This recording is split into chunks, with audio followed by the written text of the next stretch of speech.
Berjumpa lagi dalam permenungan kita edisi Senin 13 Maret 2023, Pekan Prapaskah ketiga. Bacaan-bacaan liturgi hari ini, bacaan yang pertama dari kitab kedua Raja-Raja, bab 5 ayat 1 sampai 15a, dan bacaan Injil dari Injil Lukas, bab 4 ayat 24 sampai 30.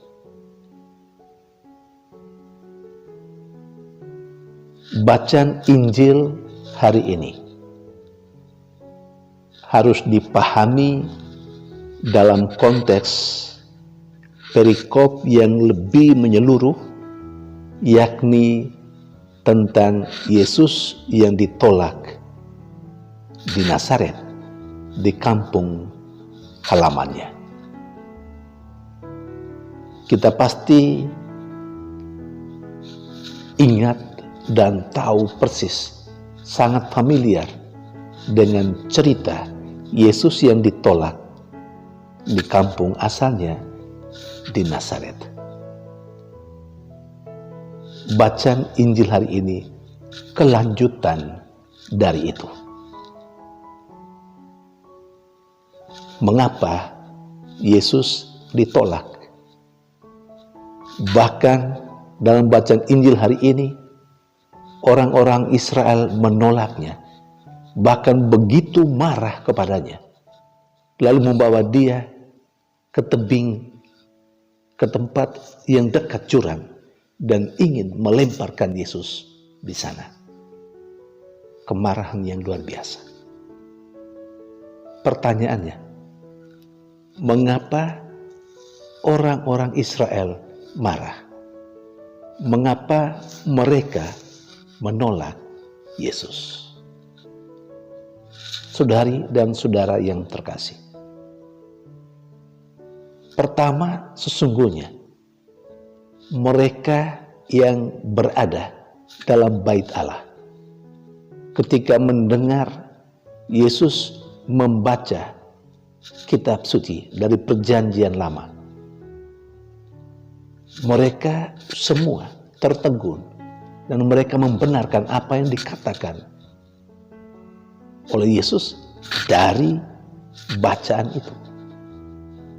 Tetapi sesudahnya mereka menyadari bahwa yang akhirnya yang membaca teks Perjanjian Lama itu dan memberi penjelasan kepada mereka justru Yesus yang mereka kenal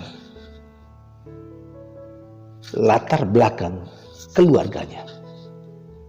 Dan mulai dari situ mereka mulai meragukan apa yang dikatakan oleh Yesus, termasuk penjelasan tentang teks yang baru saja dibaca.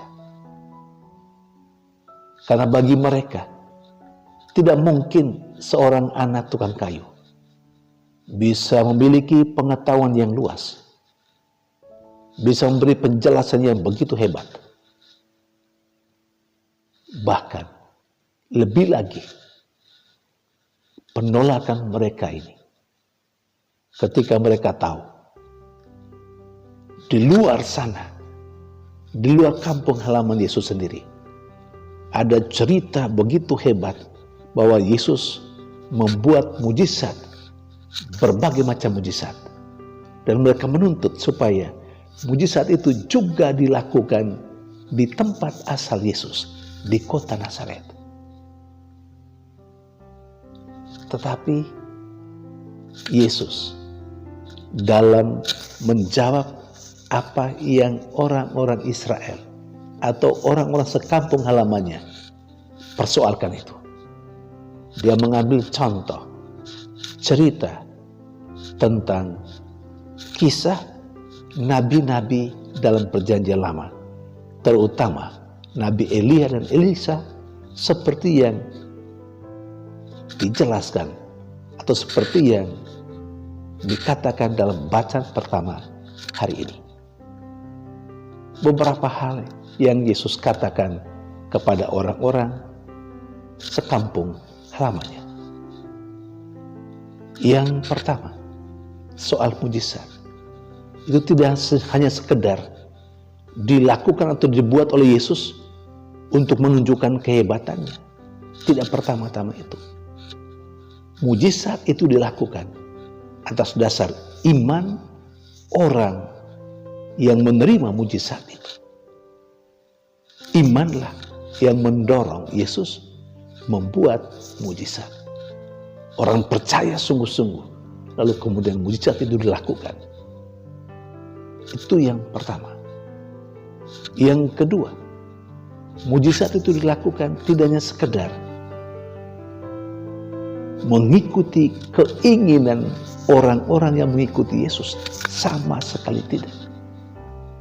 Mujizat itu dilakukan kalau Yesus tahu itu memang perlu dilakukan sebagai bukti betapa Allah mengasihi orang yang mengalami mujizat itu.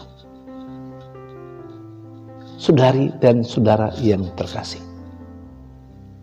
akhirnya Yesus mau mengatakan kepada orang-orang di kampung halamannya sendiri, tidak begitu saja harapan mereka terpenuhi. Dan Yesus mengambil contoh, sekali lagi, kisah dua nabi, Elia dan Elisa, sebagaimana diceritakan dalam bacaan pertama hari ini. Bahwa Elia, sebagaimana seorang nabi atau para nabi pada umumnya, diutus untuk orang Israel. Tetapi Elia dan Elisa dikisahkan oleh Yesus untuk mengingatkan orang-orang di kampung halamannya bahwa ternyata nabi yang sebenarnya dikhususkan untuk orang Israel pada akhirnya berbuat sesuatu, menolong, melakukan mujizat tidak untuk orang Israel, tetapi untuk orang-orang di luar orang Israel, karena mereka percaya kepada Allah. Itu dasarnya. Maka seperti Nabi Elia yang diutus sebenarnya untuk janda-janda di Israel, atau begitu banyak janda-janda Israel saat itu, tetapi Elia tidak diutus untuk mereka. Ternyata Elia diutus untuk janda, seorang janda lain di Sarfat, bukan di Israel. Sama juga dengan cerita mengenai Nabi Elisa dalam bacaan pertama hari ini. Dia menyembuhkan seorang yang kena penyakit kusta, Naaman namanya, seorang Syria, bukan juga dari orang Israel. Artinya apa? Pertama, mujizat tidak sekedar dibuat untuk menampilkan kehebatan,